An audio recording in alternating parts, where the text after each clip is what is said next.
Recursos do Plano Safra são liberados e o crédito agrícola começa a valer a partir de hoje. Você vai ver também que os preços da soja, do milho e do café tiveram alta nas bolsas internacionais e a semana começa com queda para o dólar. O mercado do campo desta segunda-feira, 3 de julho, já está no ar.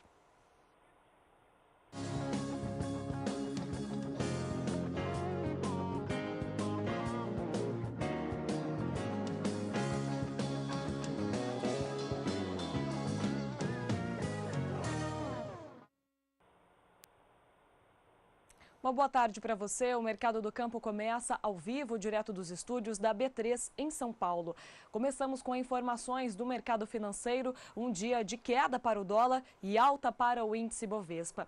Apesar da baixa, a moeda americana segue negociada acima dos R$ 3,30. Você acompanha agora como foi o fechamento do dólar, a R$ 3,30 mais 60, a queda foi de 0,24%.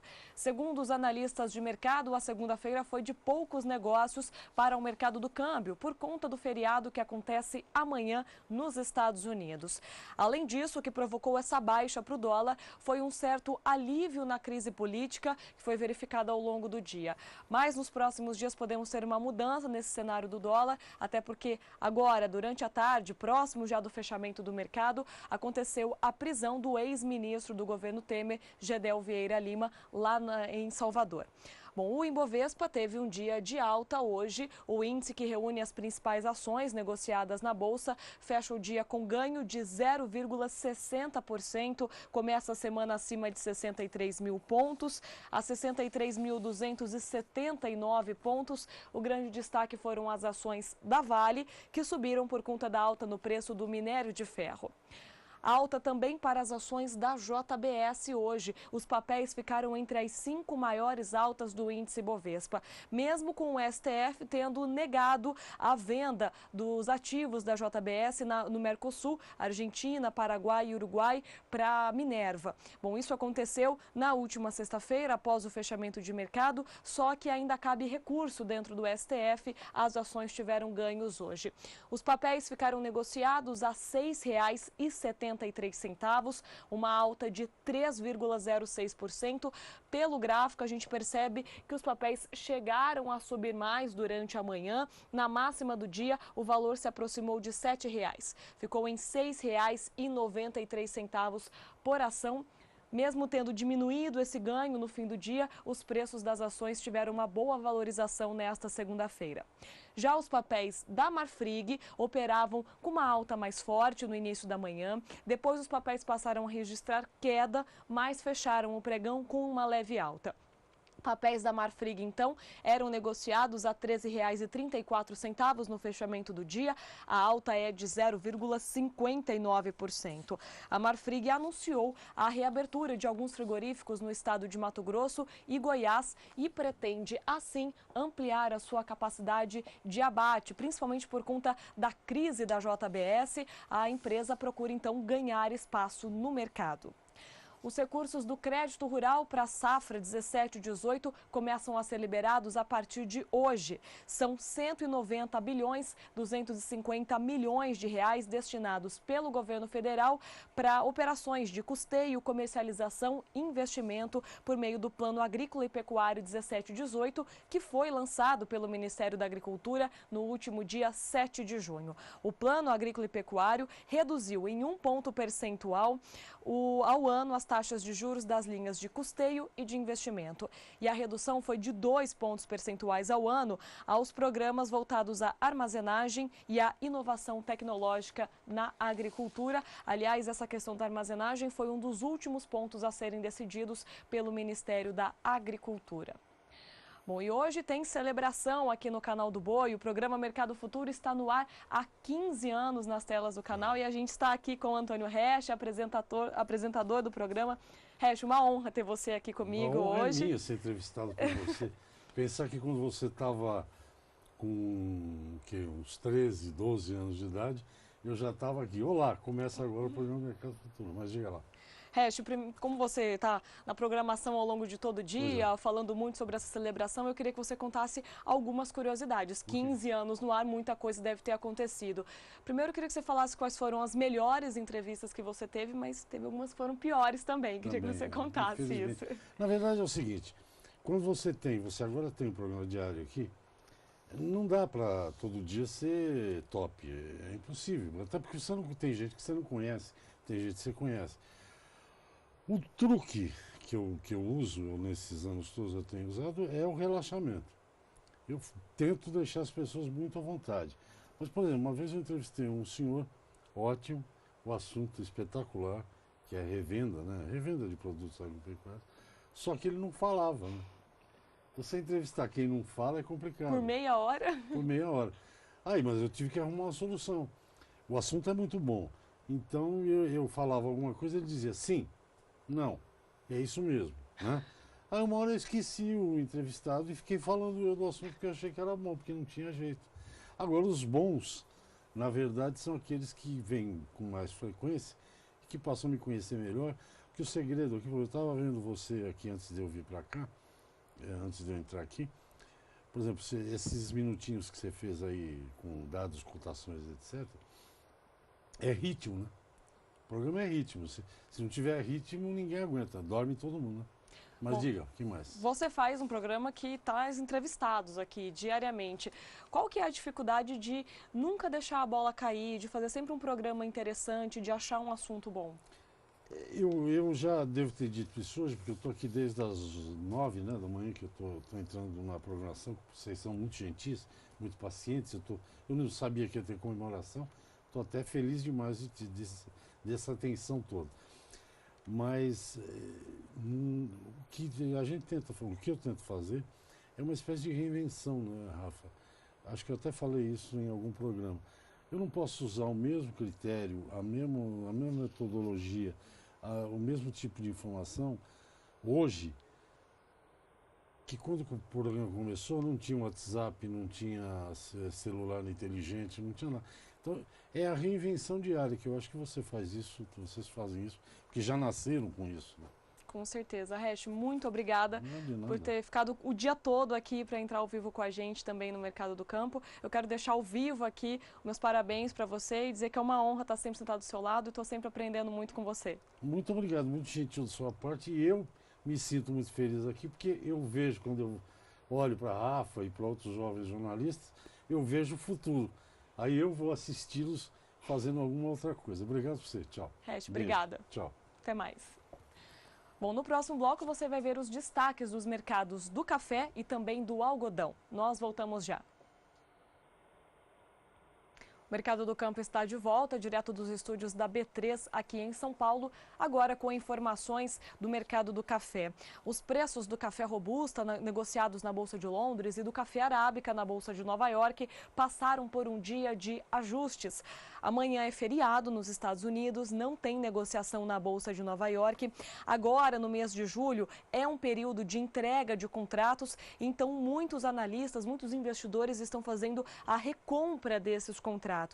Por isso foi um dia bem movimentado nos dois mercados. Os preços do café robusta lá na Bolsa de Londres acabaram fechando o dia mistos. O contrato mais curto teve uma queda hoje, o contrato mais curto teve uma alta hoje e os contratos mais longos operaram em baixa. Para julho, o café robusta ficou negociado a 2.167 dólares por tonelada e a alta foi de 0,41% se comparado com o fechamento da última sexta-feira. Já o contrato de setembro teve uma queda de 0,13% e fecha o dia a 2.146 dólares por tonelada. Para novembro, 2.124 dólares a tonelada, a queda é de 0,14% e o contrato de janeiro do ano que vem, a 2.095 dólares a tonelada, fica estável, no mesmo preço do fechamento da última semana. Já os preços do café arábica, negociados lá na Bolsa de Nova York, tiveram uma boa alta hoje. Muitos investidores aproveitaram para fazer compras, então, lá no mercado de Nova York. Os contratos de café tiveram uma boa procura, justamente por conta do feriado de amanhã, 4 de julho, a independência dos Estados Unidos, não haverá funcionamento da Bolsa. Há previsão de frio aqui para o Brasil, só que os institutos meteorológicos dizem que não há um grande risco de geada para as áreas produtoras. Mesmo assim, o mercado fica atento às condições climáticas do país. A colheita tem andado bem, sem maiores problemas com o clima, mas agora com essa previsão de frio para as próximas madrugadas e com o mercado fechado amanhã, houve um grande volume de compras em Nova York e os preços tiveram alta. O contrato de julho ficou negociado a $1,25 por libra-peso, a alta foi de 1,45%. Já o contrato de agosto, a $1,27 por libra-peso, sobe 1,59%. É a mesma situação para o contrato de setembro, que fecha então a $1,27 por libra-peso e essa alta de 1,59%. Eu queria chamar a atenção aqui para a cotação máxima do contrato de setembro, que atingiu $1,29 por libra-peso. O contrato de dezembro fecha a $1,31 por libra-peso, alta de 1,47%, e a cotação máxima chega a $1,33 por libra-peso. Isso mostra que os mercados chegaram a ter uma alta mais expressiva ao longo do dia. Perto do fechamento, esse ganho diminuiu. Mesmo assim, os preços do café tiveram uma expressiva alta nesta segunda-feira.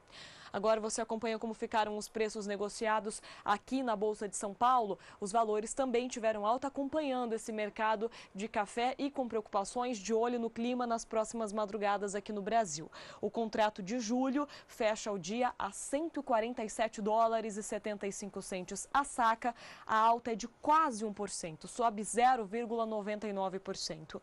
Para setembro, $151,25 a saca, alta de 1% hoje. O contrato de dezembro, a $156,50 a saca, tem alta de 1,69%. E para setembro de 2018, $162,85 a saca, alta de 1,05%. E esses contratos mais longos de setembro, dezembro e setembro do ano que vem sobem ainda mais nos últimos negócios aqui da Bolsa. Então, realmente um dia bem positivo, e isso mostra que, apesar de não ter o mercado de Nova York amanhã, os valores aqui na Bolsa de São Paulo devem continuar em alta.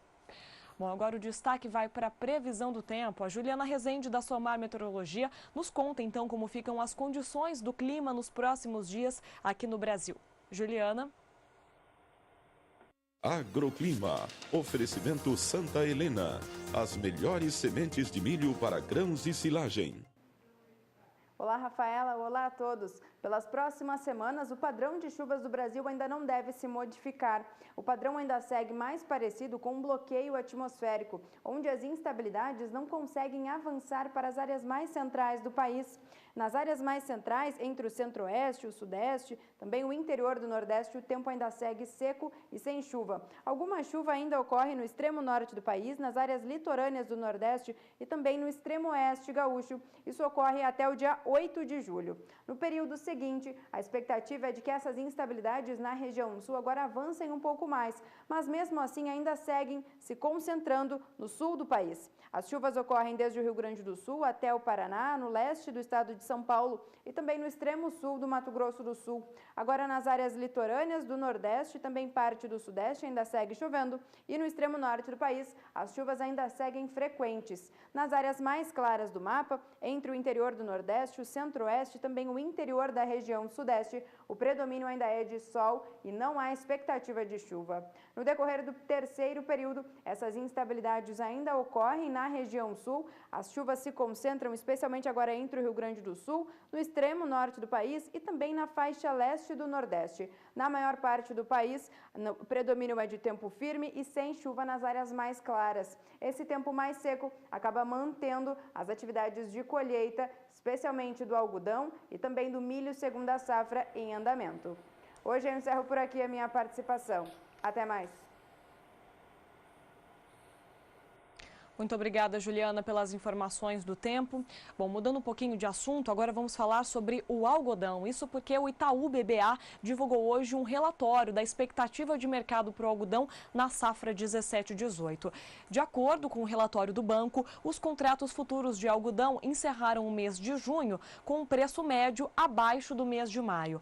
Mas se for comparado os primeiros 6 meses desse ano, de janeiro até junho, a média de preço para os contratos, principalmente o contrato de dezembro, atingiu a maior média semestral desde o primeiro semestre de 2014, ou seja, é um bom momento para o mercado de algodão no mundo todo. Segundo o Itaú BBA, essa boa fase de preços tende a continuar na safra internacional 17/18, porque a produção estimada deve ser menor do que a demanda na atual temporada. Mesmo assim, existem alguns riscos que o Itaú BBA traz para o mercado. É bom ficar atento sempre ao preço do petróleo, que influencia muito o mercado de algodão. Isso porque o preço do petróleo acaba influenciando diretamente na produção da fibra sintética, que é o principal concorrente do algodão no mercado internacional. Há uma expectativa de que aquele acordo para a redução na produção de petróleo da OPEP deva ser adiado, ou seja, essa produção deve continuar bem alta. Os preços do petróleo podem então ficar mais baixos e aí isso acaba desfavorecendo o mercado. Bom, o Itaú BBA pondera ainda que o balanço americano de oferta e demanda da Puma também poderá tirar essa sustentação das cotações do algodão. Isso porque, segundo o Departamento de Agricultura dos Estados Unidos, a área plantada no país, na safra 17/18, tende a ser 20% maior do que na safra anterior. Mas as exportações norte-americanas devem recuar 7% se comparado com a safra 16/17, porque haverá um incremento na oferta interna dos Estados Unidos mesmo. Então, apesar desse crescimento na produção, os próprios norte-americanos devem consumir muito desse algodão e por isso ainda há uma expectativa do Itaú BBA de que o próximo ano safra seja de preços mais altos para o algodão.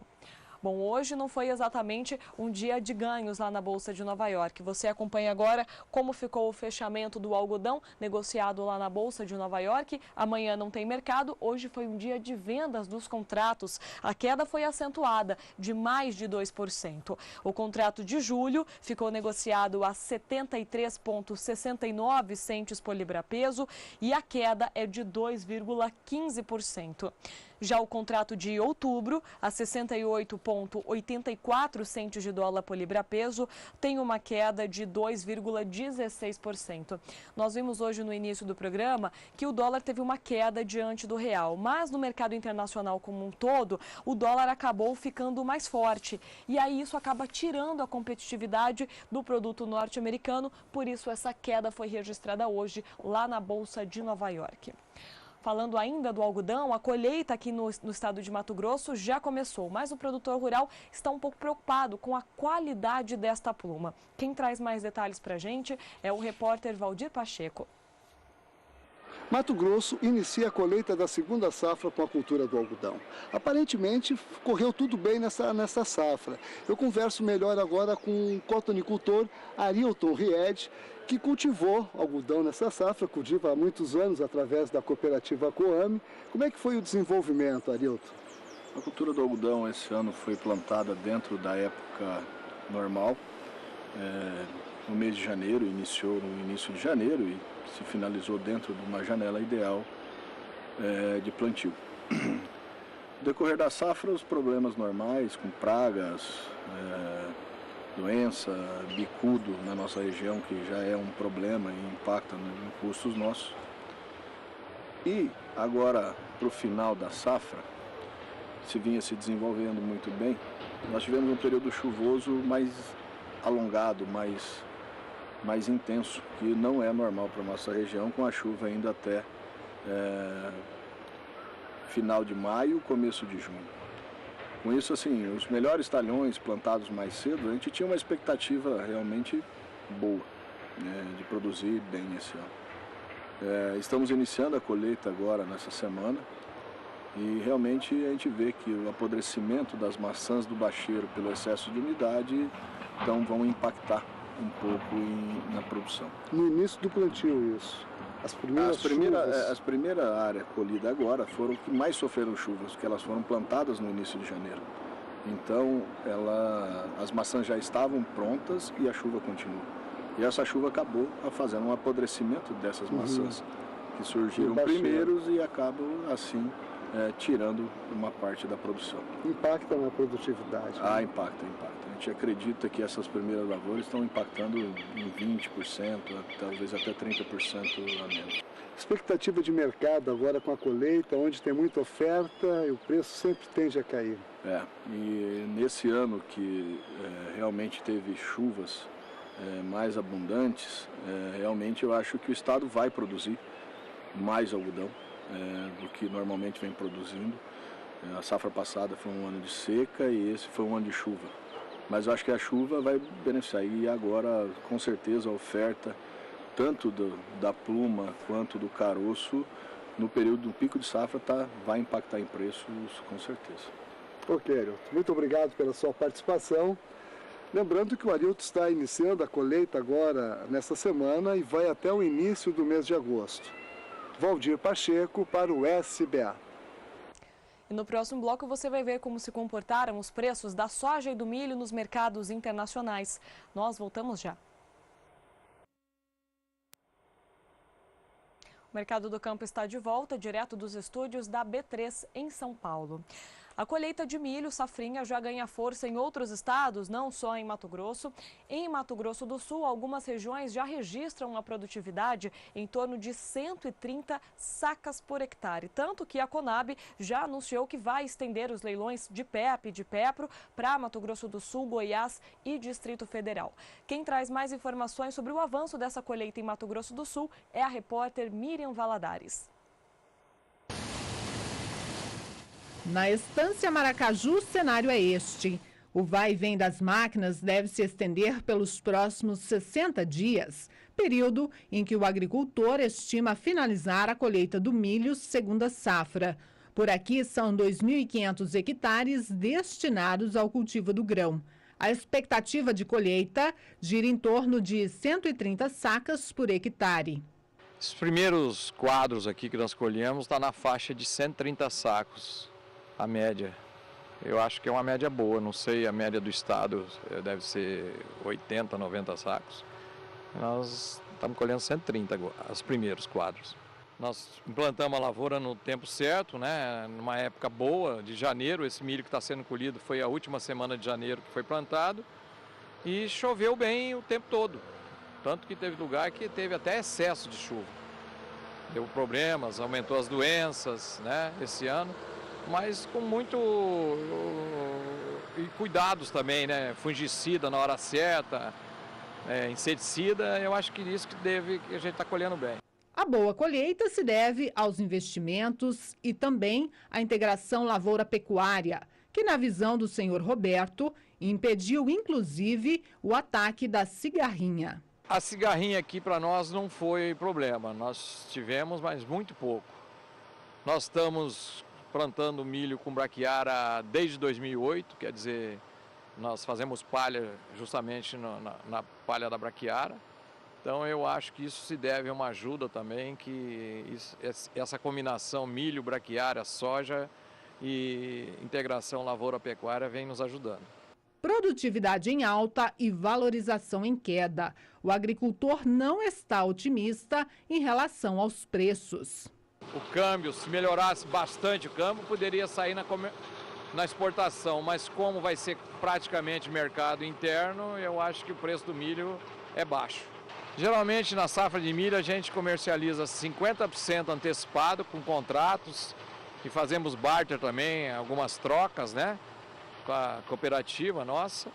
E o restante a gente segura em anos que você vê que tem alguma perspectiva de subida, senão vai comercializando. Em Mato Grosso do Sul, a área destinada ao cultivo do milho segunda safra soma 1.800.000 hectares. De acordo com a AproSoja MS, a produção deve ser superior a 9 milhões de toneladas, sendo a produtividade média de 85 sacas por hectare. Miriam Valadares para o SBA. Bom, e muitas regiões têm sido beneficiadas pelo clima nesse ano e a produtividade, como nós vimos, está acima do esperado. Tanto que hoje a consultoria privada FC Stone atualizou a sua estimativa para a produção de milho aqui no Brasil. E o número veio maior do que a estimativa anterior.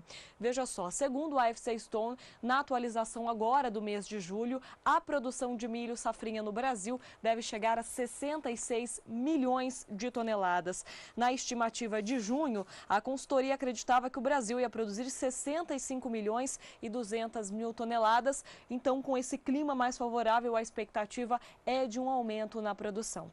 A produtividade média no país, segundo a FC Stone, deve ficar em 5,8 toneladas por hectare. Espera-se que o balanço de oferta e demanda fique mais confortável na atual temporada do que na safra passada, quando aconteceu aquela quebra em boa parte do Brasil e aí a demanda foi muito maior do que a oferta. A FC Stone estima que os estoques finais no Brasil devem ficar em 22 milhões de toneladas, mas faz um alerta: as exportações podem ganhar força no segundo semestre agora para o milho, já que aconteceu essa desvalorização do real diante do dólar sendo comercializado em torno de R$ 3,30, pode então impulsionar a exportação brasileira de milho, já que traz mais competitividade para o nosso preço se comparado com os Estados Unidos. Agora os mercados. Hoje foi um dia de forte alta, tanto para a soja quanto para o milho lá na Bolsa de Chicago. Amanhã é feriado lá nos Estados Unidos, não teremos negociação e o mercado está muito preocupado com o clima. A previsão é de chuvas em algumas áreas produtoras, o que pode aumentar ainda mais a umidade de áreas que já estão muito úmidas. Isso pode prejudicar o desenvolvimento das áreas. Contrato de julho da soja, então, a $9,64 por bushel, sobe 2,38%. Para agosto, $9,70 por bushel, alta de 2,42%. Setembro, a $9,73 por bushel, sobe 2,41%. E o contrato de novembro a $9,80 por bushel, sobe 2,72%. Semana começa então com forte alta para o preço da soja. Para o preço do milho, além dessa condição de chuva nas áreas produtoras, o que pesou também foi a condição do trigo. Os preços já tiveram uma alta de 5% na semana passada e hoje foi mais um dia de alta forte para o trigo. Milho e trigo são substitutos na hora da preparação da ração animal, então quando um mercado sobe muito, acaba puxando o outro também. O contrato de julho fechou o dia a $3,78 por bushel, alta de 2,02%. Para setembro, $3,88 por bushel, alta de 1,96%. O contrato de dezembro a $3,99 por bushel, sobe 1,84%. E o contrato de março do ano que vem chegou a $4,15 por bushel, mas fechou o dia a $4,08 por bushel, uma alta de 1,74%. Por fim, você acompanha os preços aqui no Brasil, que começam a semana com mais uma alta. Apenas o contrato de julho tem queda de 0,63% a R$ 25,35 a saca. Para setembro, o milho chega a R$ 26,25 a saca, alta de 2,42%. Novembro, R$ 27,03 a saca, alta de 1,92%. E o contrato de janeiro do ano que vem sobe mais de 3% e chega a R$ 27,80 a saca de 60 quilos, uma alta de cerca de R$ 1 por saca de 60 quilos, se comparado com o fechamento da última sexta-feira. Bom, agora é hora de falar da Central Leilões. Vamos conversar com o João Campa, que está hoje lá em Campo Grande, nos estúdios do Canal do Boi, e traz todos os destaques do leilão que será realizado amanhã com oferta de gado Nelore. João, uma boa tarde para você. Quais são as novidades? O que você conta desse leilão que está sendo preparado para amanhã? Boa tarde, Rafaela Fávaro, prazer falar com vocês, com toda a sua audiência aqui dentro do Mercado do Campo. Olha, amanhã é o grande dia, né? Chega agora o grande dia do leilão do Nelore Beca, dos touros da nova importação, num trabalho maravilhoso que o deputado Beca fez, de quase 20 anos de chegar à Índia, andar nas aldeias, buscar uma nova opção de sangue, de refrescamento de linhagem para o Nelore brasileiro, coletar, trazer os embriões, cumprir quarentena, implantar, e agora a gente oferta 25 touros, 100% genética dessa nova importação, gestação, e mais 3 animais, 3 fêmeas, que a gente costuma chamar de meio sangue, que na realidade são fêmeas oriundas desse trabalho na veia paterna e na veia materna, Guto, do rebanho nacional PO do Nelore Beca, além do sêmen também, né? Eu estou com o Guto da Guto Assessoria, ele que é o assessor do leilão. Oi, Isso aí, boa tarde, João, boa tarde a todos. Realmente, João, nós temos aí um leilão diferente amanhã. É um leilão que nós temos ele uma vez por ano, não é todo dia que acontece. É uma genética nova, importada recentemente, né? Então, uma genética fresca, nós podemos chamar assim, e uma genética muito importante, uma genética baseada em habilidade materna, uma genética em musculatura e dados importantes. Nós temos animais de muita área de ouro de lombo, espessura de gordura e marmoreio.